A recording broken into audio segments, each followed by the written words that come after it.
बैठ करके आप लोग यह विचार करें कि आज हम जिन बिंब के माध्यम से भगवान के समूह शरण में बैठे हैं वह दिन भी निकट आए जब हम साक्षात अरियंत भगवान का दर्शन करें और भगवान की दिव्य ध्वनि का पान करें।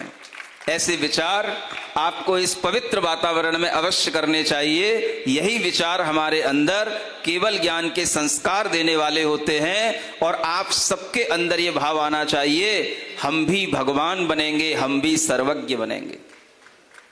मुझे वह रूस से आई हुई वह महिला याद आती है बार बार। पूछो क्यों आती है? महिला को याद कर रहा हूं इसलिए, मुझे इसलिए वो इस प्रसंग पर याद आ गई। एक महिला जो रूस में पड़ी हुई है, रूस में रहती थी, रसियन महिला, जब यहां दर्शन करने आई तो मुझसे कहती है, महाराज मुझे अभी और तपस्या करनी है। मैंने कहा तुझे तपस्या करनी है? काय के लिए? सर्वज्ञ बनने के लिए, सर्व ज्ञान प्राप्त करने के लिए। मैं तो सुनकर के चकित रह गया, इसलिए याद आती है, इसलिए नहीं कि वो रूस से आई थी। तुम्हारी बुद्धि खराब है तो क्या करूं। सुनते हो? एक तुम्हारी शकल देखो जो कभी याद नहीं आती मेरे को, कम से कम उसकी शकल तो याद आती है भगवान के समूह शरण में। किस लिए याद आई? गोरी थी इसलिए याद नहीं आई, सुंदर थी इसलिए याद नहीं आई, किस लिए याद आई? सर्वज्ञ भगवान का संकल्प उसके अंदर कितनी बड़ी चीज है।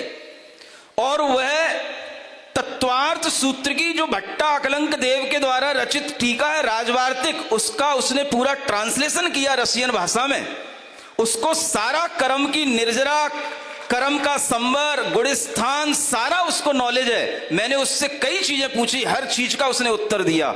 मैं देख करके रह गया। वो बुक मुझे भेंट करने लाई रसियन भाषा में, जो तत्वार्थ सूत्र का उसने राजवार्तिक का इंग्लिश में ट्रांसलेशन, रसियन भाषा में ट्रांसलेशन किया। और जैन क्या होता है? जैन तो कुछ है ही नहीं वहां, रसिया में कहां जैन होते हैं। लेकिन जब से उसने जैन दर्शन को, फिलॉसफी डिपार्टमेंट में वह फिलॉसफी पढ़ा करती थी, जब से उसने जैन दर्शन को समझा जाना, तब से उसने ये संकल्प अपने ही आप से ले लिया था, मैं आजीवन शाकाहारी रहूंगी। उसने कभी ड्रिंक नहीं की, उसने कभी नॉनवेज नहीं खाया। इसलिए मुझे याद आ रही है, मोबाइल का त्याग है उसका। सबसे बड़ी बात तो ये है, बताओ तुम्हारे अंदर कोई क्वालिटी ऐसी है कि मैं तुम्हारा कभी समूह शरण में नाम लूं, तुम्हें कभी याद कर पाऊं? कुछ नहीं है, इसलिए याद कर रहा हूं उसको।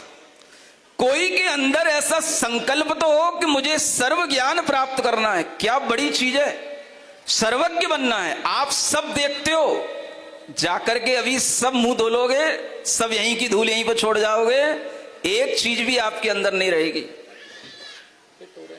ऐसे जीवों के अंदर जब ये ज्ञान के संस्कार देखने को मिलते हैं और तब समझ में आता है कि ज्ञान क्या होता है, जैन दर्शन क्या होता है। जिन्होंने उसको एक बार समझा है उनकी किस्मत बदल जाती है। बड़े बड़े जर्मनी के साइंटिस्ट हुए, बड़े बड़े इतिहासकार हुए, और वह ऐसे ऐसे हरमन जैकोबी जैसे लोग जिन्होंने एक बार अगर ट्रांसलेशन किया है जैन आगमों का, जैन दर्शन का, और उन्होंने एक बार ये पढ़ लिया कि जैन दर्शन के अंदर कितनी बड़ी बड़ी चीजें हैं, जीव के मोक्ष की कितनी सुंदर बात बताई गई है, जीव को संसार से मुक्ति की बात बताई गई है, कितना जीव के लिए यह पवित्र बनाने वाला शाकाहार, अहिंसा, सत्य और ब्रह्मचर्य का रास्ता है। तो वह हरमन जैकोबी मरने से पहले अपने अंतिम स्टेटमेंट में लिख के गए, अगर मेरा भगवान दोबारा जन्म मनुष्य पर्याय में हो तो जैन कुल में हो।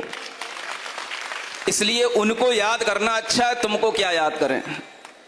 तुम्हारे अंदर है ही क्या है? बोलो, कुछ है? ऐसी क्वालिटी जब आपके अंदर आए तब समझ में आएगा कि वास्तव में तुम पढ़े लिखे हो। केवल सीए, एमबीए, आईआईटी करने से पढ़े लिखे नहीं हो जाते हैं। ये तो किताबें रट करके, पढ़ करके पास हो जाना, एग्जाम दे देना, लेकिन कोई भी अपने जीवन का कॉन्सेप्ट अपने ही काम में नहीं आने वाला हो तो ऐसी पढ़ाई से क्या मतलब है। इसलिए व्यक्ति को फिलॉसफी पढ़नी चाहिए। जो रसिया में रहकर के भी, अमेरिका में रहकर के भी फिलॉसफी पढ़ते हैं, ऐसे अनेक लोग अपने पास आते हैं और जब वह अपनी इस फिलॉसफी के माध्यम से जैन दर्शन की विशेषताओं को बताते हैं, तब हमें लगता है कि हाँ, इनके अंदर यह जैनत्व का, ज्ञान का संस्कार इनके अंदर आया है। बिना पंच कल्याणक देखे भी आ गया है। तुम्हें दिखा दिखा के परेशान है, करोड़ों खर्च कर करके परेशान है, लेकिन तुम्हारे अंदर ज्ञान की कोई किरण उत्पन्न नहीं होती। ऐसी मूढ़ता कब छूटेगी तुम लोगों की, भगवान ही जानता है कब छूटेगी।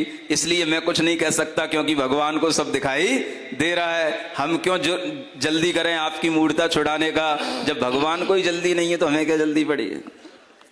जब समय आएगा तब छूट जाएगी, लेकिन छूटेगी तो ज्ञान के संस्कारों से ही छूटेगी। इसलिए जैन दर्शन को अच्छे ढंग से पढ़ने की कोशिश करना चाहिए। जिसने अपने जीवन में तत्वार्थ सूत्र का अध्ययन नहीं किया, जिसने अपने जीवन में रत्नकरण श्रावकाचार नहीं पढ़ा, उसका जीवन अज्ञानता से ओतप्रोत है, चाहे वो कितनी बड़ी बड़ी डिग्रियां ले ले।